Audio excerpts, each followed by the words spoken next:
Hello बच्चों, let's read the question. Question है, in blast furnace iron oxide is reduced by, options हैं silica, CO जो कि carbon monoxide होता है, H2S और लाइमस्टोन। तो चार ऑप्शंस यहाँ पे दिए गए हैं। इस क्वेश्चन के की कॉन्सेप्ट की अगर हम बात करते हैं तो यहाँ पे हमारा की कॉन्सेप्ट क्या रहेगा? Reduction of iron oxide. Iron oxide की हम यहाँ पे रिडक्शन की बात करेंगे, किसमें? ब्लास्ट फर्नेस में। ठीक है, तो ब्लास्ट फर्नेस में होता क्या है, हम देखें तो यहाँ पे आयरन ऑक्साइड को रिड्यूस करते हैं हम। आयरन ऑक्साइड के रिडक्शन के लिए हम यूज करते हैं कार्बन मोनोऑक्साइड। ओके, यहाँ पे हम क्या यूज करते हैं? कार्बन मोनोऑक्साइड, जिसका फॉर्मूला होता है CO। और ये बनता कैसे है? जब कार्बन यानी कि कोक ऑक्सीजन के साथ कंबाइन होता है तो वो CO बनाता है। इसको आप बैलेंस कर लीजिए, ये बैलेंस रिएक्शन हो गई आपकी।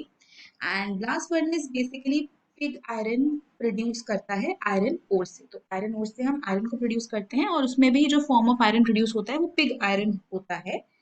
अब यहाँ पे ब्लास्ट फर्नेस में आयरन ऑक्साइड की रिडक्शन की डिफरेंट रिएक्शंस होती हैं डिफरेंट टेम्परेचर्स पे। तो हम अगर देखते हैं अराउंड 525 डिग्री सेल्सियस पे क्या रिएक्शन होती है, तो उस केस में आपका FeO जो होता है वो कार्बन मोनोऑक्साइड के प्रेजेंस में Fe और CO2 दे देता है। ओके, 410 डिग्री सेल्सियस पे जो रिएक्शन होती है उसमें आयरन का मिक्स्ड ऑक्साइड होता है Fe3O4। फिर वो CO के साथ रिड्यूस होके हमें FeO देता है और साथ में कार्बन डाइऑक्साइड देता है। ओके, एंड उसके बाद एक रिएक्शन होती है 230 डिग्री सेल्सियस पे। उस रिएक्शन में क्या होता है? आयरन का ऑक्साइड Fe2O3 जो है वो कार्बन मोनोऑक्साइड की प्रेजेंस में Fe3O4 देता है और कार्बन डाइऑक्साइड देता है। इसको बैलेंस कर लेंगे तो यहाँ पे आ जाएगा 2 और यहाँ पे आ जाएगा 3। तो बेसिकली पहले ये रिएक्शन होगी, यहाँ पे Fe3O4 बनेगा, फिर उसका फर्दर रिडक्शन होगा कार्बन मोनोऑक्साइड से तो FeO मिलेगा। फिर ये वाली रिएक्शन होगी जहाँ पे FeO का रिडक्शन हो जाएगा CO से और हमें आयरन मिल जाएगा। तो ये सीरीज ऑफ रिएक्शंस होते हैं ब्लास्ट फर्नेस में। तो CO यानी कि कार्बन मोनोऑक्साइड के प्रेजेंस में आयरन ऑक्साइड को हम रिड्यूस करते हैं।